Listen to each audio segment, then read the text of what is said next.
ఒకసారి ప్రజా జీవితంలో పబ్లిక్ లైఫ్లో ఉంటామని నిర్ణయించుకున్న తర్వాత ప్రజలు ఏ పాత్ర ఇస్తే ఆ పాత్రలో పనిచేస్తూనే ఉండాలి.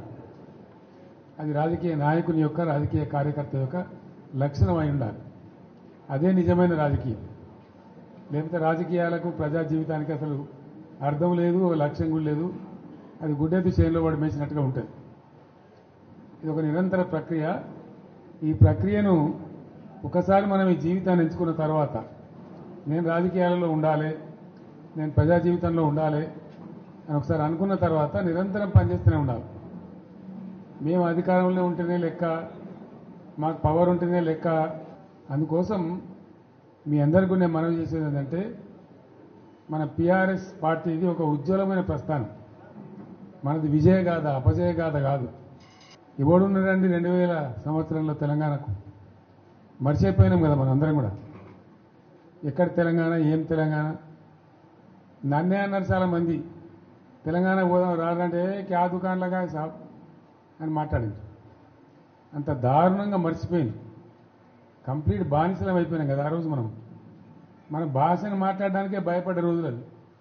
మన సొంత మాతృభాషను బషీర్బాగ్లో కాల్చివేయటం ఇవన్నీ జరిగిపోయిన తర్వాత ఒక దశలో ఇంకా లాభం లేదని ఒక పిడికెడు మందితోని ఆనాడు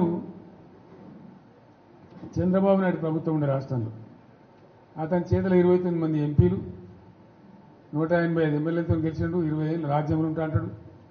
పేపర్లు, మీడియా అంతా ఆయన చేతుల, సినిమా పరిశ్రమ వాళ్ళ చేతుల, మొత్తం పరిశ్రమలు వాళ్ళ చేతుల. వాళ్ళు గీసిందే గీత, వాళ్ళు రాసిందే రాత. ఆనాడు నేను తెలంగాణ రాజకీయం మొదలుపెట్టిన. ఎంత ధైర్యం కావాలా? చిన్న విషయమేనా? ఆ రోజు మొదలుపెట్టి కొట్లాడితే అద్భుతమైన విజయాన్ని సాధించి మనం తెలంగాణ సాధించుకున్నాం. తదనంతరం 10 years కూడా ఉజ్వలమైన పరిపాలన చేసినాం. మనం ఏ ఒక్కరిని వదిలిపెట్టలే. సరే, ఓట్లు వచ్చుడు రాకపోవడం పక్కన పెట్టండి. ఓట్లు మనకు మొత్తమే రాలేదని కాదు. మనం 39 ఎమ్మెల్యేలు గెలిచినాం. తర్వాత 1.8%తో మనకు ఓటమి వచ్చింది. నేను 100కు 100% నాకున్న అనుభవంతో చెప్తా ఉన్నా. మనం ఏం పెద్ద గొడవలు బట్టి కొట్టేది లేదు, గడపలు బట్టి తవ్వేది లేదు. పార్టీని పెట్టుకొని ఉంటే చాలు, టార్చ్ లైట్ పెట్టుకొని ఉరికెత్తారు మళ్ళీ మన దగ్గరికి. ఎక్కడికి పోతేరా నాయన అని చెప్పి ఆటోమేటిక్గా జరుగుతుంది. ఇవాళ రేపు ప్రజలు మునుపటి లెక్క గొర్రెల లెక్క లేరు. వీళ్ళన్నీ తీసేస్తున్నారు. యాదవుల గొర్రెలు తీసేస్తున్నారు. వాళ్ళు డిపాజిట్ కట్టలు డబ్బులు వాపసిస్తున్నారు. చేప పిల్లలు బంద్ పెట్టిండ్రు. ఫీజు రియంబర్స్మెంట్ బంద్ పెట్టిండ్రు.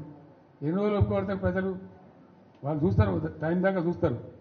ఉన్నాయన్నీ ఎత్తేసి మేము 1కి 2 ఇస్తామని, 2కి 4 ఇస్తామని నరికి అసలు మోసం తెచ్చినట్టు ఉన్నాయే పీక్ పారైతే ఇదేం అన్యాయం అని చెప్పి తప్పకుండా ఆల్రెడీ ఆలోచన చేస్తున్నారు. ప్రజల్లో తిరుగుబాటు ధోరణి వస్తుంది. డెఫినెట్గా మంచిగా బ్రహ్మాండంగా మళ్ళీ మనమే గవర్నమెంట్కి వస్తాం. ఇప్పుడు జరిగింది చాలు. ప్రజలకు ఏమైందంటే అక్కడక్కడ ఇప్పుడు వస్తున్న అనుభవాలు కఠినంగా ఉన్నాయి.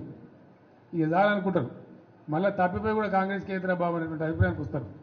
కాబట్టి మనకి ఏం ఇబ్బంది లేదు. ఇప్పటిదాకా జరిగింది కూడా BRS విజయగాథనే. ఈ పీరియడ్లో కూడా మనం పనిచేస్తూ ఉండాలా. తోచినంతలో ప్రజలు ఎంబడి ఉండాలా. ప్రజల సమస్యలలో వాళ్ళు ఎంబడి ఉండి పోరాటం చేయాలా.